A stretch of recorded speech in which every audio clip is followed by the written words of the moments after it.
Assalamualaikum warahmatullahi wabarakatuh. Nama saya Dwi Agustin, NIM 2019-14-3737. Kelas 5U, Fakultas Ilmu Pendidikan, Program Studi Pendidikan Guru Sekolah Dasar, Universitas PGRI Palembang. Video ini dibuat untuk memenuhi tugas mata kuliah bimbingan konseling dengan dosen pengampu Ibu Endang Surtiono, MPD. Bimbingan konseling.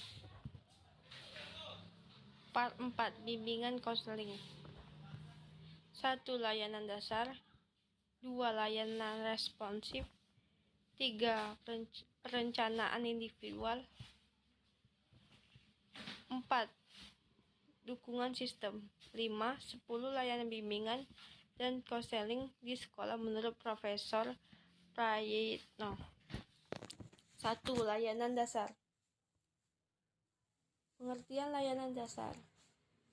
Layanan dasar pada bimbingan konseling merupakan layanan dalam bimbingan dan konseling yang membantu peserta didik untuk mengembangkan perilaku yang efektif dan keterampilan hidup peserta didik. Perilaku efektif di sini adalah bagaimana agar peserta didik dapat berkembang secara positif, bukan menuju ke arah negatif. Keterampilan hidup merupakan kemampuan yang dibutuhkan peserta didik dalam menjalani kehidupan sehari-hari. 2. Tujuan layanan dasar. Tujuan rincian atau tujuan khusus layanan dasar bimbingan konseling. 1. Memiliki kesadaran pemahaman tentang diri dan lingkungannya, pendidikan, pekerjaan, sosial budaya, dan agama. 2. Mampu mengembangkan keterampilan untuk mengidentifikasi tanggung jawab atau seperangkat tingkah laku yang layak bagi penyesuaian diri dengan lingkungannya. 3. Mampu menangani atau memenuhi kebutuhan dan masalahnya. Maka dari itu terdapat guru bimbingan dan konseling di sekolah, sehingga peserta didik dapat berkonsultasi mengenai masalah atau kebutuhannya. 4. Mampu mengembangkan dirinya dalam rangka mencapai tujuan hidupnya. Bisa dengan contoh salah satu layanan dasar bimbingan, yaitu layanan bimbingan belajar. 3. Jenis strategis. 3 jenis strategi yang dapat digunakan. 1. Bimbingan konseling klasik. Layanan dasar diperuntukkan bagi semua siswa. Hal ini berarti bahwa dalam peluncuran program yang telah dirancang menuntut konselor untuk melakukan kontak langsung dengan para siswa di kelas. Contoh, adanya mata pelajaran BK di sekolah sehingga memungkinkan guru BK untuk masuk ke kelas memberi materi. 2. Bimbingan kelas besar atau lintas kelas. Layanan yang melibatkan peserta didik dari sejumlah kelas pada tingkat kelas yang sama atau berdasarkan sesuai dengan tujuan layanan. 3. Bimbingan kelompok. Konselor memberikan layanan bimbingan pada siswa melalui kelompok-kelompok kecil 5 sampai dengan 10 orang. Topik yang dibahas adalah masalah yang bersifat umum. Contoh, ada beberapa murid yang kesulitan belajar mata pelajaran matematika. Maka guru BK membentuk mereka menjadi kelompok dan membimbingnya. 2. Layanan responsif. Pengertian layanan responsif. Layanan responsif adalah pemberian bantuan kepada konseling yang menghadapi kebutuhan dan masalah yang memerlukan pertolongan dengan segera. Sebab jika tidak dengan segera dibantu dapat menimbulkan gangguan dalam proses pencapaian tugas-tugas. Tujuan layanan responsif. Tujuan layanan responsif adalah membantu konseli agar dapat memenuhi kebutuhan dan memecahkan masalah yang dialami atau membantu konseli yang mengalami hambatan, kegagalan dalam mencapai tugas-tugas perkembangannya. Indikator dari kegagalan ini berupa ketidakmampuan untuk menyesuaikan diri atau perilaku bermasalah atau maladministrasi. Tujuan layanan ini dapat juga dikemukakan sebagai upaya untuk mengintervensi masalah-masalah atau kepedulian pribadi konseli yang muncul segera dan dirasakan saat ini. Berkenaan dengan masalah sosial, pribadi, karir, dan atau masalah pengembangan pendidikan. Strategi layanan. Strategi layanan di antaranya sebagai berikut. 1. Konseli individual dan kelompok. 2. Referral. 3. Kolaborasi dengan guru atau wali kelas. 4. Kolaborasi dengan orang tua. 5. Kolaborasi dengan pihak-pihak terkait. 6. Konsultasi. 7. Bimbingan teman sebaya. 8. Konferensi kasus. 9. Kunjungan rumah. 4. Layanan responsif. Isi layanan responsif ini adalah bimbingan. A. Bimbingan pendidikan. Bimbingan pendidikan adalah memilih program studi di sekolah sesuai dengan bakat, minat, dan kemampuan, dan pemilihan program studi lanjutan di perguruan tinggi. B. Bimbingan belajar. Bidang belajar adalah cara belajar efektif dan cara mengetahui kesulitan belajar. C.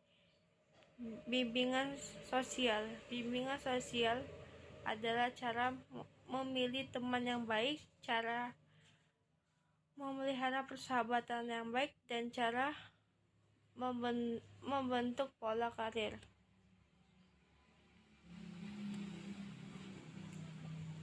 D. Bimbingan pribadi. Bimbingan pribadi adalah pembentukan identifikasi karir, pengenalan karakter dan lingkungan pekerjaan, dan perkembangan pola karir. E. Bimbingan tata tertib di sekolah. Bimbingan tata tertib di sekolah adalah pengenalan tata tertib sekolah dan pengembangan sikap serta perilaku disiplin. F. Bimbingan narkotika dan perjudian. Bimbingan narkotika dan perjudian adalah pengenalan bahaya penggunaan narkoba dan pencegahan terhadap bahaya narkotika. 3. Layanan perencanaan individual. Pengertian layanan perencanaan individual. Pengertian. Perencanaan individual diartikan sebagai proses bantuan kepada peserta didik agar mampu merumuskan dan melakukan aktivitas yang berkaitan dengan perencanaan masa depan berdasarkan pemahaman atau kelebihan dan kekurangan dirinya, serta pemahaman akan peluang dan kesempatan yang tersedia di lingkungannya. Tujuan layanan perencanaan individual. Tujuan layanan perencanaan individual bertujuan untuk membantu siswa agar 1. Memiliki pemahaman tentang diri dan lingkungan. 2. Mampu merumuskan tujuan perencanaan atau pengelolaan terhadap perkembangan dirinya, baik menyangkut aspek pribadi, sosial, belajar, dan karir. 3. Dapat melakukan kegiatan berdasarkan pemahaman, tujuan, dan rencana yang telah dirumuskan. Syamsu Yusuf 2010. 5. Tujuan perencanaan individual ini dapat juga dirumuskan sebagai upaya memfasilitasi konseling untuk merencanakan, memonitor, dan mengelola rencana pendidikan, karir, dan pengembangan sosial pribadi oleh dirinya sendiri. Strategi perencanaan individual. Strategi perencanaan individual bagi siswa diimplementasikan melalui berbagai strategi sebagai berikut. 1. Penilaian individual atau kelompok kecil. 2. Konselor sekolah mengadakan analisis dan evaluasi terhadap kemampuan, minat, keterampilan, dan prestasi peserta didik. Uji informasi dan data layanan. Uji informasi dan data lainnya sering digunakan sebagai dasar bagi pemberi bantuan pada siswa dalam mengembangkan rencana jangka pendek dan jangka panjang mereka. 3. Pemberian saran pada individual atau kelompok kecil. 4. Konselor sekolah memberi saran pada siswa dengan menggunakan informasi pribadi atau sosial, karir, dan pasar tenaga kerja dalam perencanaan tujuan pribadi, edukasional, dan okupasional siswa.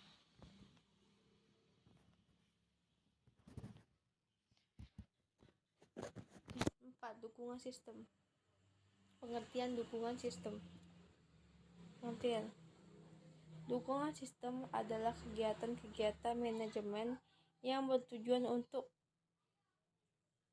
memantapkan, memelihara, serta meningkatkan program bimbingan.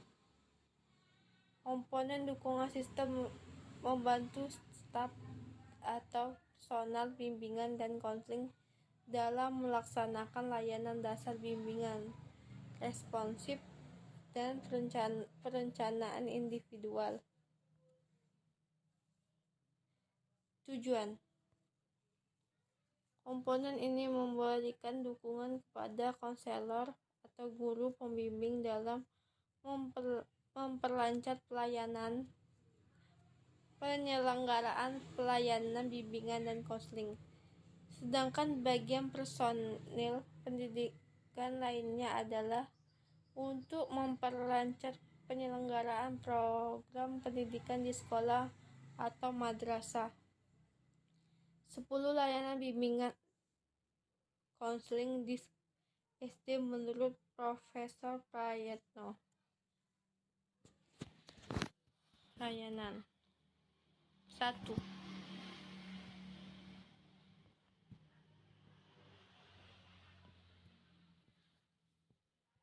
Layanan orientasi. Layanan orientasi yaitu layanan konseling yang memungkinkan klien memahami lingkungan yang baru dimasuki untuk mempermudah dan memperlancar berperannya klien dalam lingkungan baru tersebut. 2. Layanan informasi. Layanan informasi yaitu layanan konseling yang memungkinkan klien menerima dan memahami berbagai informasi yang dapat dipergunakan sebagai bahan pertimbangan dan pengambilan keputusan untuk kepentingan klien. 3. Layanan penempatan dan penyaluran. Layanan penempatan dan penyaluran yaitu layanan konseling yang memungkinkan klien memperoleh penempatan dan penyaluran yang sesuai dengan bakat dan kemampuan masing-masing. 4. Layanan penguasaan konten. Layanan penguasaan konten, yaitu layanan konseling yang memungkinkan klien mengembangkan diri berkenaan dengan sikap dan kebiasaan belajar yang baik, materi pelajaran yang cocok dengan kecepatan dan kesulitan belajarnya, serta berbagai aspek tujuan dan kegiatan belajar lainnya. 5. Layanan konseling individual. Konseling individual adalah proses belajar melalui hubungan khusus secara pribadi dalam wawancara antara seorang konselor dan seorang konselin atau klien.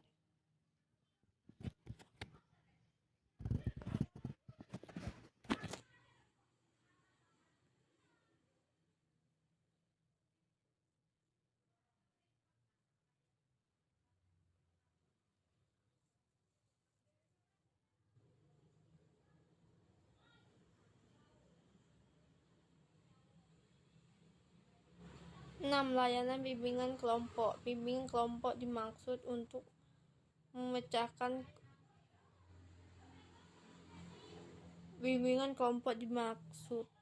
untuk mencegah berkembangnya masalah atau kesulitan pada diri konseling atau klien. 7. Layanan konseling kelompok. Strategi berikutnya adalah melaksanakan program BK adalah konseling kelompok. Konseling kelompok merupakan upaya bantuan kepada peserta didik dalam rangka memberikan kemudahan dalam perkembangan dan pertumbuhannya. 8. Layanan mediasi. Layanan mediasi yakni layanan konseling yang memungkinkan permasalahan atau perselisihan yang dialami klien dengan pihak lain dapat teratasi dengan konseling sebagai mediator. 9. Layanan konsultasi.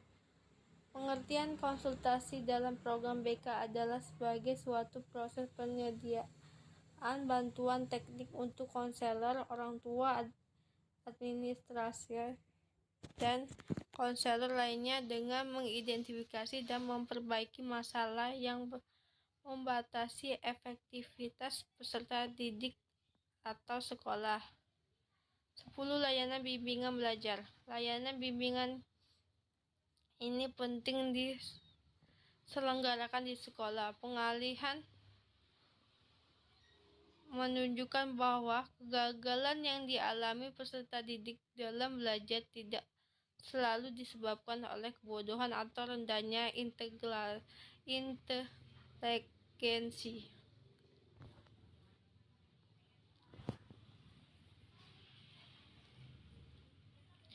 Terima kasih atas perhatiannya. Jika ada salah kata, saya mohon maaf. Kepada Allah saya mohon ampun. Wabillahi taufiq wal hidayah. Wassalamualaikum warahmatullahi wabarakatuh.